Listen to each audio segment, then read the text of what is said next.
Hello student, good morning. आप सभी को मैं स्वागत करती हूँ अपने इस चैनल वाईटी करियर गाइड में। लास्ट टाइम हम लोग ने पढ़ा पार्ट 1 में औजारे छोटे क्यों हो गए। क्लास 6 चैप्टर 2 में हम लोग ने पढ़ा औजारे छोटे क्यों हो गए। अब क्लास 6 चैप्टर 2 पार्ट 2 में हम लोग पढ़ेंगे बदलती जलवायु, यानी कि आखेट खाद्य संग्रह से भोजन तक में हम लोग पार्ट 2 में पढ़ेंगे बदलती जलवायु। ठीक है, तो हम लोग देखेंगे नवपाषाण काल में जलवायु की बदलते रूप को। लगभग 12,000 साल पहले दुनिया की जलवायु में बड़े परिवर्तन आए और गर्मी तेजी से बढ़ने लगी। इसी कारण कई क्षेत्रों में घास वाले मैदान बनने लगे, जिससे भेड़, बकरी, गाय जैसे जानवरों की संख्या बढ़ी, जो खाकर घास जिंदा रहने लगे। ठीक है, देख सकते हैं कि 12,000 साल पहले दुनिया में जलवायु बड़े तौर पर, बड़े पैमाने पर परिवर्तन होने लगे। जैसे गर्मी बढ़ने लगी, विकास होने लगा, जलवायु में बहुत ज़्यादा परिवर्तन होने लगे, जिसके कारण खाली क्षेत्र के मैदान या बंजर मैदान में भी घास उगने लगे, जहां पर भेड़, बकरी, गाय जैसे जानवरें या अन्य जानवरें संख्या में बढ़ने लगी।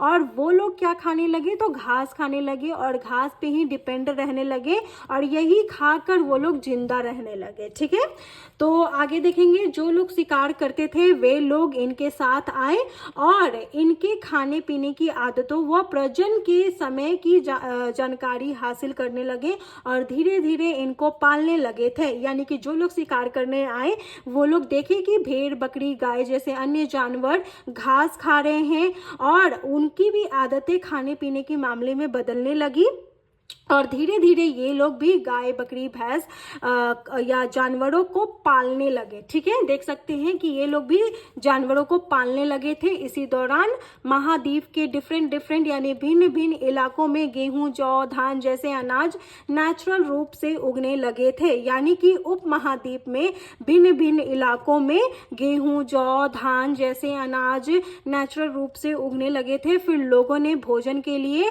इनको बटोरना शुरू कर दिया, या कह सकते हैं कि भोजन के लिए इनको स्टोर करना शुरू कर दिया और साथ ही अनाज पैदा करना भी सीख गए। यानी कि अनाज किस तरह उपजाऊ करते हैं ये भी करना सीख गए।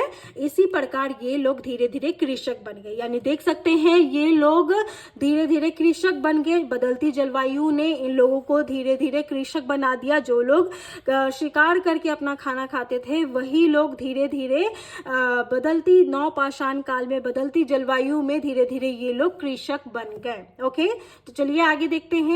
अब हम लोग आगे देखेंगे। सबसे पहले जिस जानवर को पालतू बनाया गया था वो कुत्ता था, जो जंगली पूर्वज था। यानी कि नवपाषाण युग में जो सबसे पहले पालतू जानवर बनाया गया वो कुत्ता था। ठीक है, डॉगी था।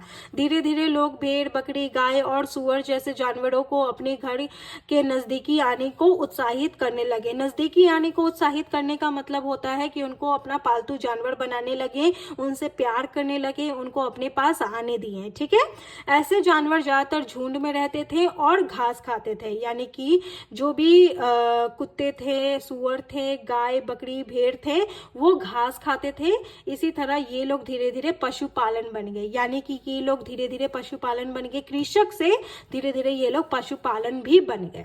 अब अगले टॉपिक पे आएंगे, एक नवीन जीवन शैली। यानी कि नवपाषाण युग में एक नवीन जीवन शैली हम लोग देखेंगे। ठीक है, कैमरा इधर में कर देती हूँ। और अगर आप लोग चैनल पे नए हैं तो चैनल को जल्दी से सब्सक्राइब कर लीजिए। अगर आप क्लास 6 से पीजी तक हिस्ट्री पढ़ना चाहते हैं तो इस चैनल को जल्दी से सब्सक्राइब कर लीजिए, वाईटी करियर गाइड को। ओके, जब लोग पौधे उगाते तो उनकी देखभाल के लिए उन्हें एक ही जगह पर लंबे समय तक रहना पड़ा। यानी कि नवपाषाण युग में जब लोग पौधे उगाते तो उनकी देखभाल के लिए एक ही जगह पर उन्हें लंबे समय तक रहना पड़ता था, उनकी देखभाल करने के लिए, बीज बोने के लिए एवं फसलों को पकने तक पौधे की सिंचाई करने यानी खरपतवार मतलब होता है वीड। अब वीड किसको कहते हैं, यानी कि जो जंगली घास होते हैं ना, अनवांटेड वीड होते हैं ना, तो उसको हटाने के लिए, यानी जंगली घास उग जाती थी उसको हटाने के लिए, और जानवरों और चिड़ियों से अपनी सुरक्षा करने जैसे बहुत से काम इनके पास रहते थे जो ये लोग किया करते थे। ठीक है, एक नवीन जीवन शैली में। अब आगे देखेंगे। अनाज को भोजन और बीज दोनों ही रूप में बचाकर रखना आवश्यक था, यानी अनाज को भोजन और बीज के दोनों ही रूप में ये लोग बचाकर रखते थे। इसीलिए लोगों को इसके भंडारण की बात सोचनी पड़ी, यानी कि भंडार या कह सकते हैं कि स्टोरेज एरिया, ठीक है, भंडार घर कह सकते हैं। तो उसके बारे में इन लोगों को सोचना पड़ा कि हम अपने बचे हुए खाने, बचे हुए बीज को कहाँ रखें। तो एक भंडारण रूम रहना चाहिए, एक भंडार कोना रहना चाहिए जहाँ पर हम इसे रख सकते हैं। तो ये चीज़ इन लोगों को सोचना पड़ गया, ठीक है। अब इसी तरह हम लोग आगे देखेंगे।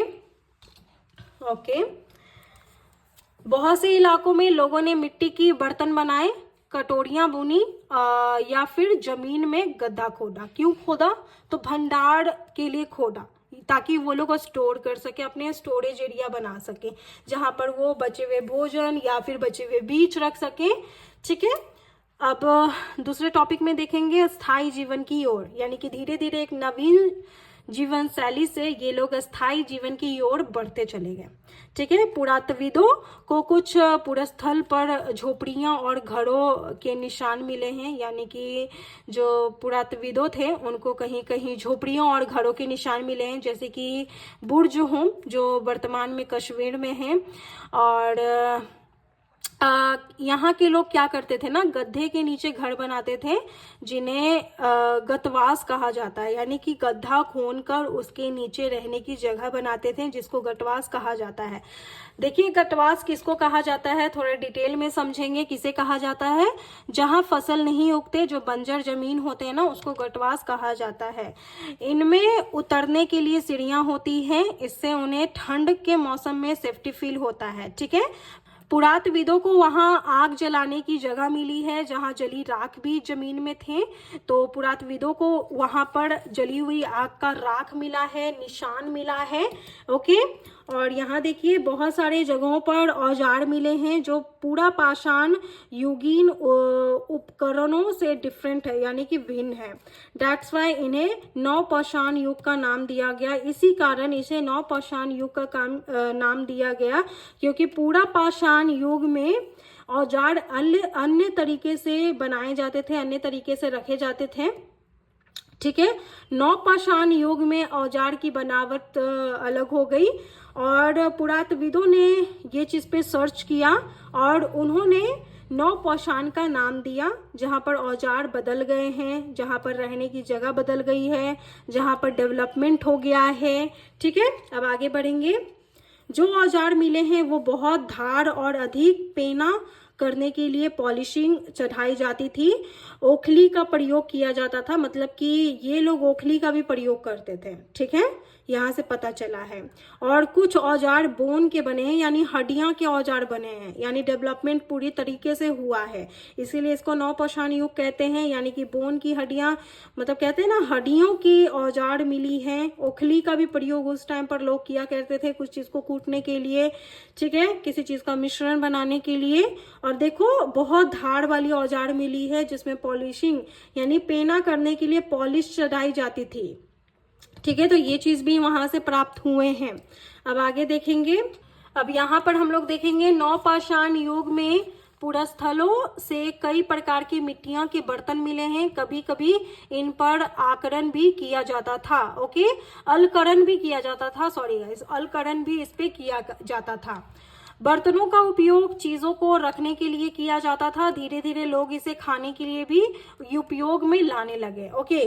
तो धीरे धीरे पहले क्या करते थे लोग, भंडार के लिए बर्तन बनाते थे, गड्ढा खोदते थे, लेकिन धीरे धीरे क्या किए ये लोग, उस बर्तन को, उस चीजों को खाने के लिए रूप में लाने लगे, खाने के लिए प्रयोग करने लगे, ठीक है। अब अगले पॉइंट में चलेंगे, मेहरगढ़ की जीवन मृत्यु, ठीक है। सबसे पहले हम लोग पता लगाएंगे कि ये मेहरगढ़ क्या है और जीवन मृत्यु का क्या मतलब है, ठीक है। तो पहले पता लगाएंगे मेहरगढ़ क्या है। तो ये एक गांव है, ठीक है, प्राचीन काल का गांव है। यहाँ लोग गेहूं, जौ, धान उगाते थे, भेड़ बकरी पालते थे, ठीक है। थोड़ा कैमरा नीचे कर लेते हैं। यहाँ लोग भेड़ बकरी पालते थे, ठीक है। इसको अर्ली फार्मिंग सेटलमेंट कहा जाता है, ठीक है। इसको उस समय के फार्मिंग सेटलमेंट कहा जाता है। अब जीवन मृत्यु का क्या तात्पर्य है, तो खेती यानी फार्मिंग और पशुपालन यानी एनिमल हस्बेंड्री, पशुपालन को एनिमल हस्बेंड्री कहा जाता है। जीवन मृत्यु का यही मतलब है, खेती करना, पशुपालन करना, इससे अपना जीवन चलाना, ये नहीं है तो फिर कुछ भी नहीं है। और मेहरगढ़ क्या है, तो ये एक जगह है, ईरान में एक जगह है, ठीक है, प्राचीन काल का गांव इसे कहा जाता है। ठीक है, यहाँ तक क्लियर है। चलिए आगे बढ़ते हैं। चलो, ये दोनों चीज जीवन का सहारा बन गया था इन लोगों के लिए, इसीलिए जीवन मृत्यु कहा जाता है। मीनिंग पशुपालन जो लोगों के जीवन का आधार बन गई थी, और यही उन लोगों के जीवन का सब कुछ हुआ करता था इस जगह पर, तो जीवन मृत्यु इसे कहा गया है। ये ईरान जाने वाले सबसे इम्पोर्टेंट रास्ते बोलन दर्रे के पास एक हरा भरा समतल स्थान है मेहरगढ़। ठीक है, संभवतः वो स्थान है जहाँ के स्त्री पुरुषों ने इस इलाकों में सबसे पहले गेहूं जौ उगाना और भेड़ बकरी पालना सीखा। मतलब यही वो जगह है जहाँ पर सबसे पहले लोगों ने भेड़ बकरी पालना शुरू किया, पालतू जानवर बनाया, गेहूं रोपा। ठीक है, गेहूं जौ फसलें उगाने, पशुपालन करना सीखा। यहाँ मल्टी टाइप यानी कि अनेक प्रकार के जानवरों की हड्डियां मिली है, बोन मिली है। इनमें हिरन तथा सुअर जैसे जंगली जानवरों तथा भेड़ बकरियां की हड्डियां मिली है, यानी बोन मिले हैं। ठीक है, बोन मिले हैं। चलो कॉपी थोड़ा ऐसे कर लेते हैं, आप लोग को दिखेगा। चैनल पे नए हैं, चैनल को जल्दी से सब्सक्राइब कर ले गाइस। चलिए देखते हैं आगे। यहाँ घर के अवशेष प्राप्त हुए हैं। एवरीवन घरों में 4 या उससे ज्यादा कमरे से कुछ संभवतः भंडार के कमरे थे, यानी भंडार इन लोगों ने कुछ ज्यादा बना रखा था ताकि ये स्टोरेज कर सके। और हर एक सिंगल घर में 4 कमरे मिले हैं या उससे ज्यादा कमरे मिले हैं। ठीक है, मृत्यु के बाद मृतक के संगे संबंधी उसके प्रति सम्मान जताते थे। लोगों की आस्था थी कि मृत्यु के आस्था के भी जीवन होता है। मतलब लोगों की आस्था यहाँ भी देखी जा रही है। ठीक है, इसलिए कब्रों में मृतक के साथ साथ उनके सामान भी दिए जाते थे, रखे जाते थे। जो भी उनके पहनावा या जरूरत के सामान रहते थे उसको कब्र में रखा जाता था, वो रखते थे। और मेहरगढ़ में ऐसी कई कब्र भी मिले हैं जिससे पुरातत्वविदों ने पता लगाया है कि यहाँ के लोग इस आस्था को मानते थे। ठीक है, अब यहीं पर ये चैप्टर खत्म हो जाता है और मैं उम्मीद करती हूँ कि क्लास 6 चैप्टर 2 आखेद खाद्य संग्रह से भोजन उत्पादन तक में पार्ट 2 में आपको सब कुछ क्लियर से पता चला होगा। अगर आपने पार्ट 1 नहीं देखा है तो लिंक आपको डिस्क्रिप्शन बॉक्स में मिल जाएगा। पहले पार्ट 1 देख लो, तभी आपके सिलेबस कंप्लीट होंगे, आपको अच्छे तरीके से पता चलेगा। और अब हम लोग आगे बढ़ेंगे पार्ट 3 में, जो हड़प्पा सभ्यता के बारे में बताया गया है। तो बहुत डिटेल में पढ़ेंगे, बहुत अच्छे तरीके से पढ़ेंगे, तो चैनल को जल्दी सब्सक्राइब कर लीजिए। और चलिए मिलते हैं अनदर टॉपिक पर, अनदर चैप्टर पर, क्लास 6 के चैप्टर पर। तो चलिए।